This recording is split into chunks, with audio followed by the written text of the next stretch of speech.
To shed more light on the event, we are very much delighted to have with us via phone Dr. Ayman Ghoneim, our economic expert. Thank you very much for being with us, sir, and a very good afternoon. Good afternoon, madam. Thank you so much. Sir, can you raise your voice, please? I can't hear you well. No, I'm saying thank you so much, madam. Good afternoon to you and to the audience. Okay, sir, let me know how do you see the goals or the, let's say, the objectives or the points which were on the agenda of the conference this year?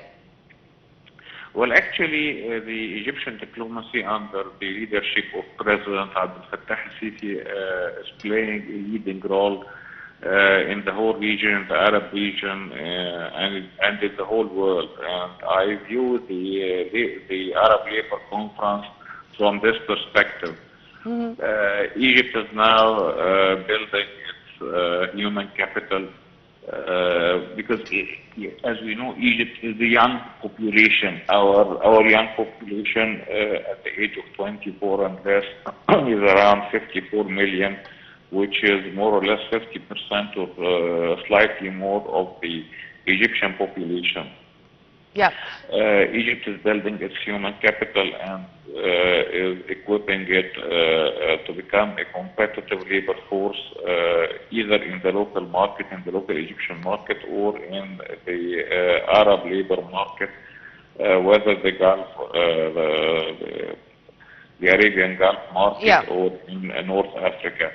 And in doing so, it's cooperating with its Arab sisters, especially the Gulf countries, and it's trying to compete with other labor providers, whether from Southeast Asia or from other places in the world. Egypt is trying to equip its labor force with modern technology, modern knowledge. This was my coming question, Dr. Ghoneim, as I really want to speak in a broader perspective, if you permit me to put it this way, because there are a lot of changes and challenges taking place even as we speak when it comes to the global economy. And of course, the labor force or the labor force issue or stories or sector, you name it, is part and parcel of the economic field in general. So they are also facing the same issues. So how do you see the use of AI, for example, the use of modern technologies, the use of the word digitalization as now part and parcel of our sustainable development goals in general, and how the cooperation among the Arab states is a must. It's not a luxury anymore to make sure that we are going to meet the aspirations of our Arab peoples. Well, actually, the digitalization and the artificial intelligence reach is both an opportunity and a challenge. Yeah. It's an opportunity because it facilitates learning to the youngsters. It gives more learning channels. It enables either self-learning or AI-enabled learning, either through schools, universities, or training centers. It also enables self-learning, but it's a challenge because it's making the labor market more competitive, and the intense of the competitive rivalry is really high in this field, especially, of course, as I said, with many other labor providing countries like Southeast Asia. Egypt is trying to equip its youngsters with this tool, I might say, and we have, for example, the National Project for Training and Development in the Egyptian universities, creating development and training centers attached to each university. That's promoting computer literacy, computer skills, and also it's providing training and more advanced courses in the use of AI in different fields, like the commercial and artistic fields.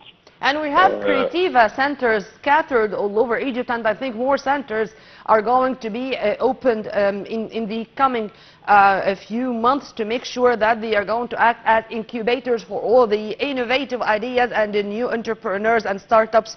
Yes.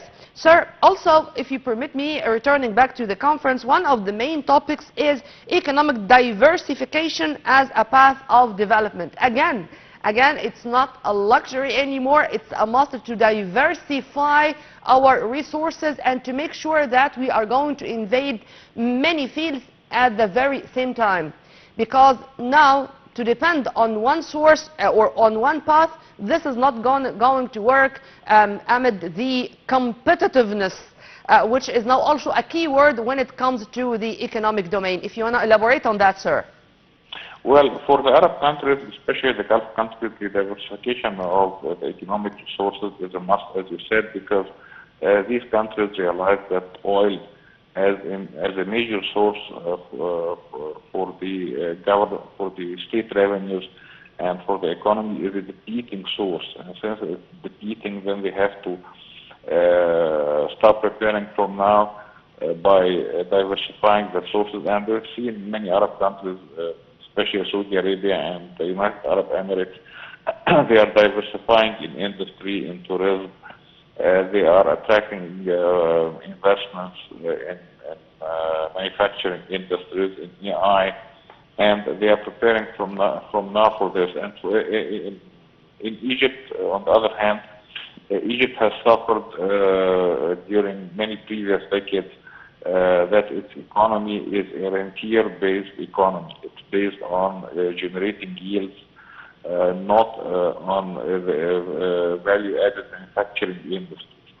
So Egypt is now trying to transform its economy into a manufacturing and services-based economy, and this started when President Abdel Fattah al-Sisi took over power in 2014 when he was elected for presidency. And since then, he started by revamping the country's infrastructure in order to start preparing it to receive investments in the manufacturing industries. We've seen the addition of 7,000 new kilometers in the national road network, and the revamping or the increasing the efficiency of 10,000 kilometers of roads.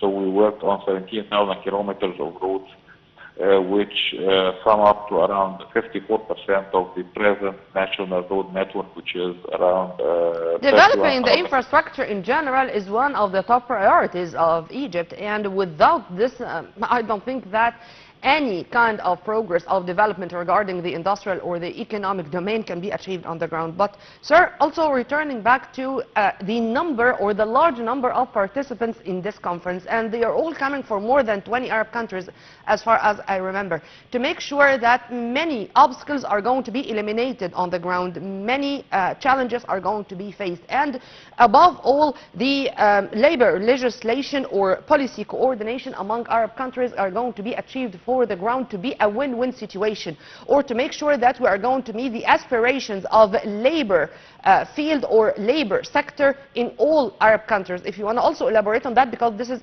I think a very important issue, and it's really one of the elements which can help, support, determine the progress which can be achieved on the ground.